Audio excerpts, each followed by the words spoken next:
Subscribe करें Paytm earning channel को और बेल के घंटे को दबाएं, जिससे आपको मिलते रहेंगे बहुत सारे पैसे कमाने के मौके। नमस्ते दोस्तों, स्वागत है आप सबका हमारे चैनल पेटीएम अर्निंग बाय प्रतीक में, जहां पे मिलते हैं आपको बहुत सारे टिप्स, ट्रिक्स एंड टेक्स से रिलेटेड वीडियोज। तो आज का जो हमारा टॉपिक है वो है कि आरटीआई फॉर्म फिलअप कैसे करें। आरटीआई फॉर्म फिलअप ये क्या होता है, यानी कि सूचना का अधिकार। हमारे देश में बहुत सारे ऐसे लोग हैं जो कि कुछ जानना नहीं चाहते हैं, सोए हुए हैं, उन्हें कोई मतलब नहीं है कि हमारे देश में हमारे टैक्स के पैसों का क्या हो रहा है। ऐसे लोगों के लिए वीडियो नहीं है, उन्हें ऐसे ही जानकारी के लिए देखनी है तो देखिए, वरना वो स्किप करके हट सकते हैं, क्योंकि ये वही देखे जिन्हें जागरूक होना है, जिन्हें जानना है, जिन्हें सोए हुए लोगों को उठना है। तो आरटीआई क्या होता है, यानी कि सूचना का अधिकार। सूचना का अधिकार यानी कि आप अगर कुछ जानना चाहते हैं, आपके गांव में रोड बना हो, आपके गांव में पंचायत भवन बनने का पैसा आया हो, आपके गांव में स्कूल बनने का, आपके गांव में रोड बनने का पैसा आया हो, आपके गांव में बहुत सारे हॉस्पिटल बनने का पैसा आया हो, पैसा गया कहाँ, क्या हो जितना पैसा आया था उतना का काम हुआ, या फिर आपके मार्क्स, आपने कोई एग्जाम दिया और आपको कोई मार्क्स कम आया, आपने इंग्लिश का एग्जाम दिया, आपने 90 नंबर का अटैम्प्ट किया और आपको आया 45, आप कंफर्म है कि आपके 70 से कम तो आ ही नहीं सकते। फिर आपको क्या करना होता है, तो उसके लिए एक आरटीआई अप्लाई करनी होती है। आरटीआई यानी कि सूचना का अधिकार, यानी डेमोक्रेसी हमें एक अधिकार देती है जिससे मैं सरकार से पूछ सकता हूँ कि मेरे को ये जानना है कि मेरा टैक्स का पैसा कहाँ जाता है, मेरा मार्क्स क्यों कटा, मैं ओरिजिनल पेपर्स देखना चाहता हूँ।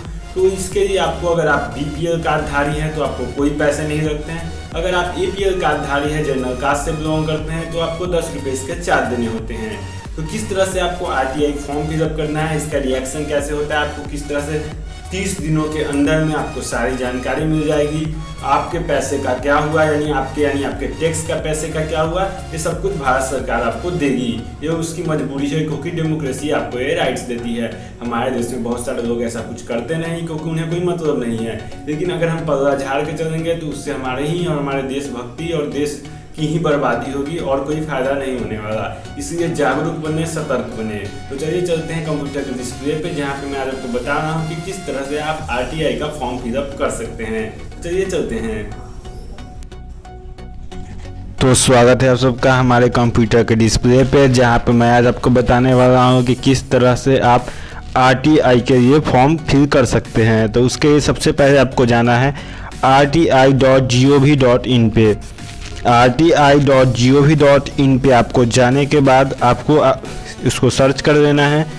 इसके बाद आपके पास एक न्यू पेज ओपन होगा, जहाँ पे आपको आरटीआई ऑनलाइन नाम से आपको शो होगा। तो यहाँ पे आपको आ गया है RTI online home submit request. यहाँ पे आपको टैप कर देना है।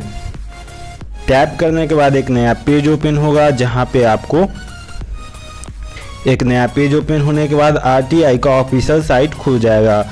यहाँ पे आपको जाना होगा साइन अप हियर के ऑप्शन पे। अगर आपने पहले रजिस्टर नहीं किया है तो साइन अप हियर के ऑप्शन पे हम लोग क्लिक करेंगे। अगर आपने पहले किया है तो साइन इन कर सकते हैं आप। फिर यहाँ पे आरटीआई ऑनलाइन रजिस्ट्रेशन के नाम पे यहाँ पे आपको यूजर नेम देना है। जिस तरह से आप लोग इंस्टाग्राम ये सब टाइप में यूजर नेम देते हैं, उस तरह का कुछ यूनिक यूजर नेम होना चाहिए। मैं एक यूजर नेम दे दूंगा। फिर आपको पासवर्ड देना है, फिर कंफर्म पासवर्ड देना है। पासवर्ड थोड़ा मजबूत रखें। यहाँ पे आपको एक ईमेल आईडी फॉर्म करना है, जो कि आपका ईमेल आईडी होगा उसको डाल देना है। नीचे कंफर्म करना है ईमेल आईडी। फिर आप किस तरह के यूजर हैं, अगर आप इंडिविजुअल यूजर हैं तो इंडिविजुअल पे आपको टैप करना है। अगर आप किसी ऑर्गेनाइजेशन के लिए वर्क कर रहे हैं तो ऑर्गेनाइजेशन में आपको टैप करना है। यहाँ पे आपको एंटर का ऑप्शन आता है। एंटर नेम, यहाँ पे अपना आधार कार्ड पे जो नाम है वो डाल दे।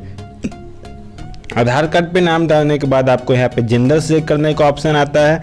अगर आप मेल है तो मेल, फीमेल है तो फीमेल सिलेक्ट कर सकते हैं। अगर आप ट्रांसजेंडर हैं तो ट्रांसजेंडर सिलेक्ट कर सकते हैं। इसके बाद आपको एड्रेस फिल करना है। इसके बाद अपना कंट्री का नाम, स्टेट का नाम, आप रूरल अर्बन किस एरिया में रहते हैं। इसके बाद आपको एजुकेशनल, आप इलिटरेट हैं या इलिटरेट, आपको भी टैप करना है। अगर आप 7वीं से ज़्यादा पढ़े हुए हैं तो इलिटरेट में आप टैप करें। इसके बाद आपको कैप्चा फिल करने के बाद लॉगिन के ऑप्शन पे टैप करना है। यहाँ पे आपको एक कोड आएगा आपके जीमेल पे, जो कि यहाँ पे आपको डाल देना है एक्टिवेशन की के नाम पे। एक्टिवेशन की मैं डाल देता हूँ। इसके बाद आपको एक्टिवेट पे टैप कर देना है। कैप्चा फिल करने के बाद यहाँ पे आपको जब एक्टिवेट कर देते हैं तो इसके बाद कुछ इस तरह का पेज ओपन होगा, जहाँ पे आपको रिक्वेस्ट अपील लिखा हुआ मिलेगा, यानी कि आपने इससे पहले कोई रिक्वेस्ट लगाई है या फिर अपील की है RTI जानने के लिए। यहाँ पे आपको सबमिट रिक्वेस्ट पे टैप करना है। फिर एक नया पेज ओपन होगा, यहाँ से आप नया RTI फॉर्म फिल कर सकते हैं। तो यहाँ पे आपको टिक आउट का नीचे ऑप्शन मिलेगा, आप यहाँ का रूल्स गाइडलाइंस ये सब आप पढ़ सकते हैं। पढ़ने के बाद यहाँ पे टिक आउट कर देना है। फिर सबमिट के ऑप्शन पे आपको टैप कर देना है। ये एक्ट 2005 में आई थी, इसलिए वहाँ पे सब कुछ लिखा हुआ आपको मिल जाएगा। सबमिट के ऑप्शन पे टैप करने के बाद एक नया पेज ओपन होगा। यहाँ पे आपको एक फॉर्म मिलता है RTI रिक्वेस्ट फॉर्म। यहाँ पे आपको टाइप करना है पब्लिक अथॉरिटी नेम। अगर आप किसी पार्ट से किसी जगह से जुड़े हुए हैं तो यहाँ से आपको पब्लिक सर्च किया जा सकता है। यहाँ पे आपको मिनिस्ट्री का नाम, डिपार्टमेंट, आपको किस डिपार्टमेंट के खिलाफ आपको RTI डालना है कि हाँ मुझे इस डिपार्टमेंट के बारे में चाहिए। मुझे डिपार्टमेंट ऑफ इकोनॉमिक अफेयर्स डालना था तो मैं इकोनॉमिक अफेयर्स सिलेक्ट कर लूँगा। आपका जो भी प्रॉब्लम होगा उस रिलेटेड को आप सिलेक्ट कर सकते हैं। यहाँ पे आपको पब्लिक अथॉरिटी के नाम पे आपको बैंक नोट प्रेस से आपको प्रॉब्लम है तो आप उसका RTI के लिए डाल सकते हैं। तो मैं बैंक नोट प्रेस सिलेक्ट कर देता हूँ।